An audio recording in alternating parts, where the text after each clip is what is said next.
New York Times bestselling author and entrepreneur Grant Cardone says that the middle class is a myth. It's a trap. The middle class is basically a trap.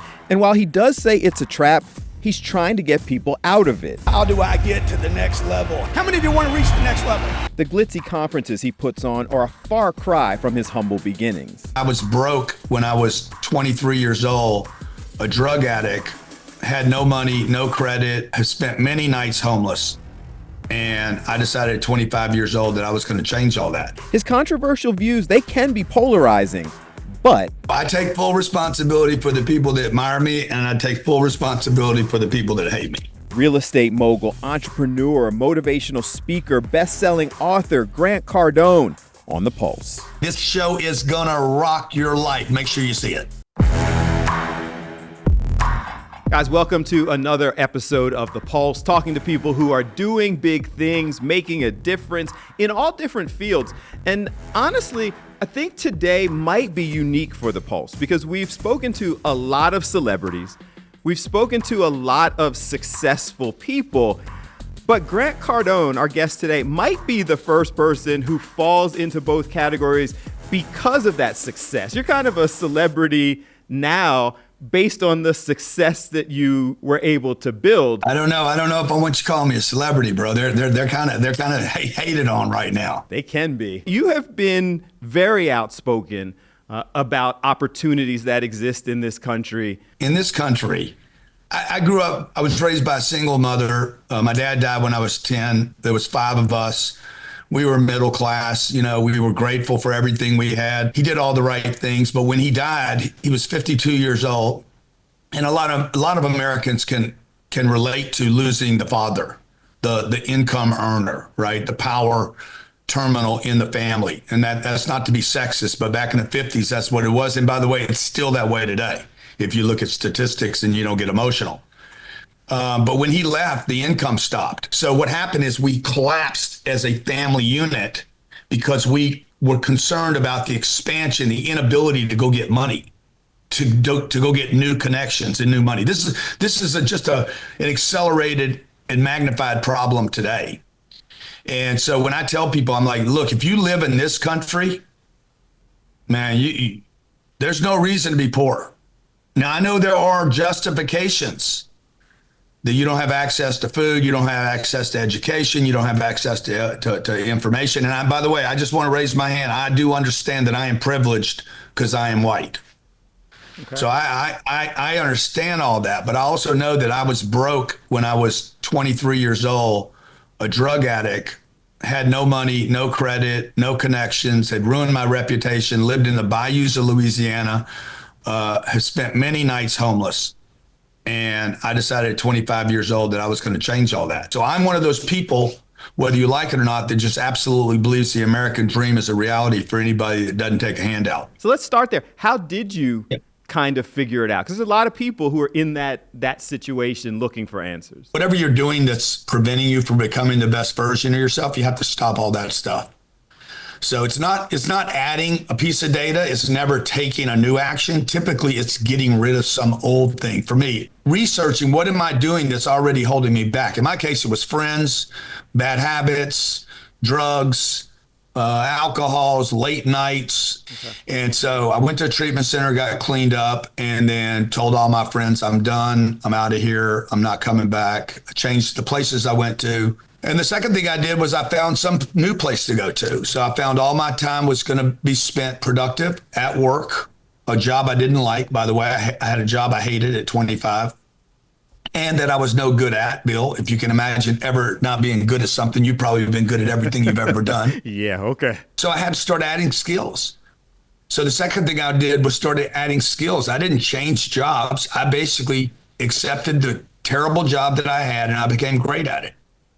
And then the third thing is, I was giving back to a lot of people, man. Like I cannot emphasize the importance of service, of not charity work so much, but helping other people one at a time, not giving money because I didn't have any money, but I was giving anything that I would learn. I shared it with other people, and I've been doing that for 40 years. Based on research, that tremendous level of success, depending on who you ask, is from addiction and poverty to hundreds of millions of dollars. Real estate, of assets. Okay, you cut me back pretty hard right now, bro. A billion? Where are we going with this? A lot. I mean, you just took $1 billion off my table. Like, if you said I was worth only a couple hundred million, I had to jump out of the window. So extremely this successful. This thing would go viral, by the way. This interview would go viral. We don't want to do that. So extremely successful. It started with, you said, grinding with the job, real estate. So speak to that journey that you took, again, from nothing. I learned how to become a great salesperson. I hated sales. I hated talking to strange people. It's very uncomfortable still for me today, to talk to people I don't know. I'm getting better at it. And because I committed to getting better at it rather than complaining about it. I was literally spending 2 and 3 hours a day studying how to become an excellent salesperson, and then became one. And didn't know it, but I would end up writing books on sales and becoming one of the leading authorities in the 21st century on sales, consulting Fortune 100 companies on how to increase their revenue. And so I embraced something, and I strongly encourage people to do this. Rather than getting rid of the stuff you don't like, man, embrace it. Embrace what you don't like. There might be some hidden door there. The response to you online and in society is either, and I have quotes written down, this is the most inspirational person I've ever come across, all the way to, I can't stand this guy. Like, rich guys always want to condemn those who aren't there. I take full responsibility for the people that admire me, and I take full responsibility for the people that hate me. The point of getting lost in the middle is the problem, okay, between admiration, which celebrities want admiration, right? They want a lot of admiration. They want people to love them and honor them and celebrate them, celebrity. They don't ever want the haters. But the truth is, the reality is, it's the in between the hater and the admiration that is the desert of awareness. And if nobody knows me, nobody can ever help me. I can't help them. You will never trust me. If you don't know me, you can't trust me. Mm-hmm. So I personally believe that the polarities between admiration and hate are just basically the same line. It's just a perverted admiration. 10X is your business. It's some of the books. It's your life. It's your foundation. Talk to us about it. My goal is not to get a handful of people to like me and support me. I want to help 8 billion people on the planet. 10X is a big, giant thing. It's massive. Whatever your goals are, multiply times 10. If you want to be a millionaire, multiply times 10. If you want to help 10 people, multiply times 10. If you want to save the planet, multiply times 10 and save 10 planets. Like, it's an enormous, impossible search for potential. And in doing that, you don't become satisfied. You don't rest up, and you definitely don't let somebody take $800 or $900 million from you in their first interview. And admiration is a settlement. I want everybody to like me. Okay, well, that's cool. But dude, what about all the people that don't like you? Those are good people. People that don't agree with me, people that don't look like me, people that think that being rich or, very vocal about money and wealth, that doesn't mean they're bad people. It just means they disagree with me. Maybe you didn't vote the way I voted last time. Whatever, dude. We're all the same people. Coming up next, he does believe we can all be wealthy, and he wants to show you how. Why don't we educate Americans on what wealthy people are doing? This thing is packed with information and strategies and tips that you can use to change your life. You sent a letter to President Trump, or President-elect Trump. You sent a letter a while back wanting to teach this to any and everybody. In reading the letter, you didn't really ask for a position in the administration. You said, I can go ahead and teach people how they can be financially not just sufficient, but thrive, successful, wealthy.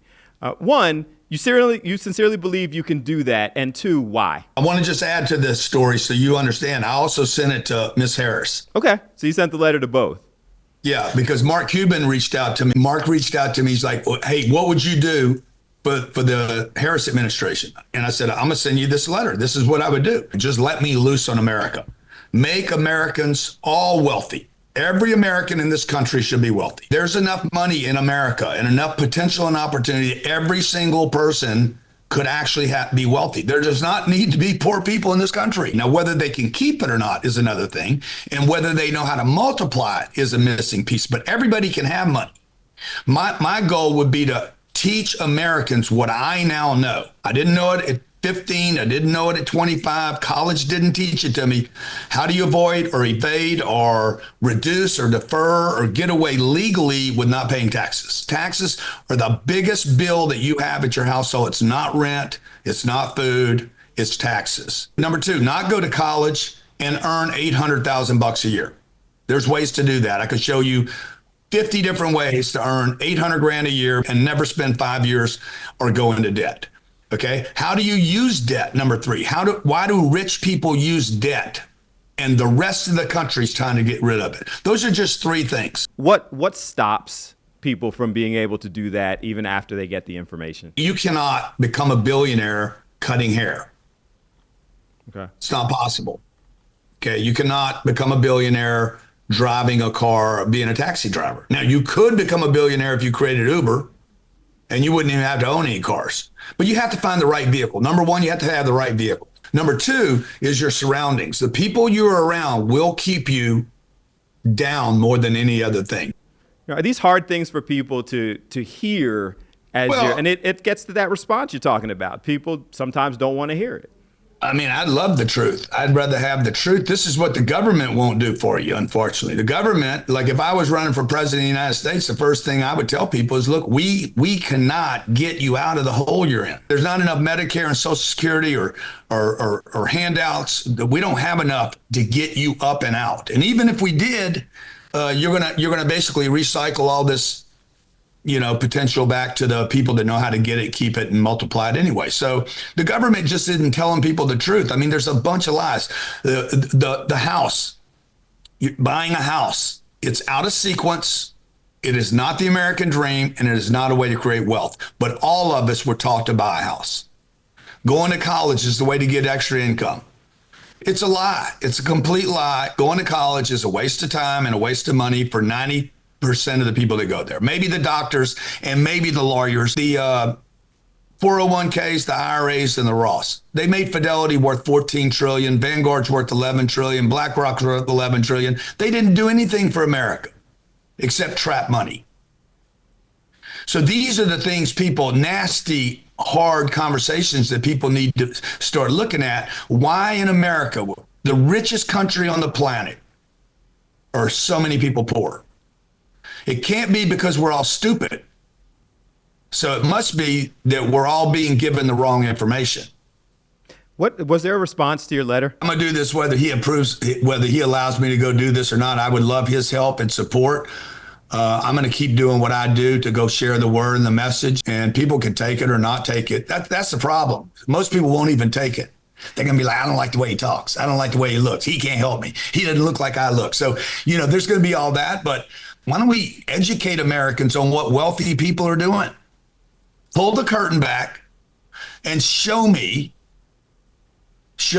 at 14 years old or 54 years old, hey, what are the wealthy doing that I need to be emulating? Coming up, okay, so if he believes he can teach us to be rich, what happens when someone says, prove it? I get a phone call one day, hey, have you seen the show Undercover Billionaire? I said, no, I heard about it, but I haven't seen it. I saw the first 45 seconds. I called him up. I said, I'll do it.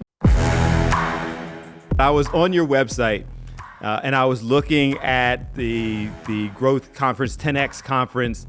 I was looking at Cardone University and some of the other things that you have. And the thing that stood out the most to me was the number of tremendously successful people who were co-signing it, from Tom Brady to Floyd Mayweather to Steve Harvey. There's a whole lot of wealth right there saying that this is the message that we need to be sharing. So are we just missing it? The best gifts I've been given in my life did not look like what I was asking for.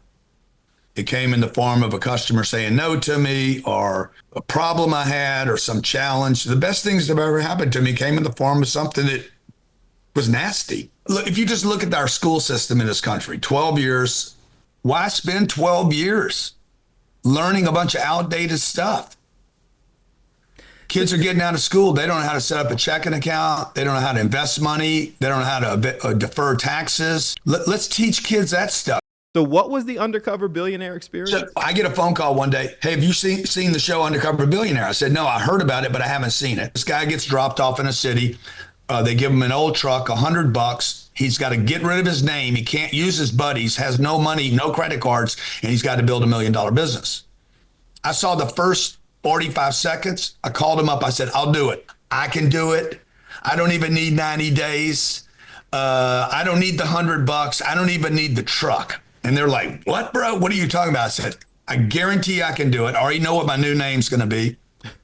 I'm going to shave my head, drop me off anywhere in the country. And I guarantee in 45 days, I'll build $1 million business with no cash, including the $100. I don't even need the $100. So I flew into LA, went and sat with them, walked in with a little, this is a true story. Nobody knows this story. Walked in with a little bag about this big and threw it up on the desk. There was 12 people on the other side. And I said, look, guys, I guarantee I can do this. I don't need the full 90 days.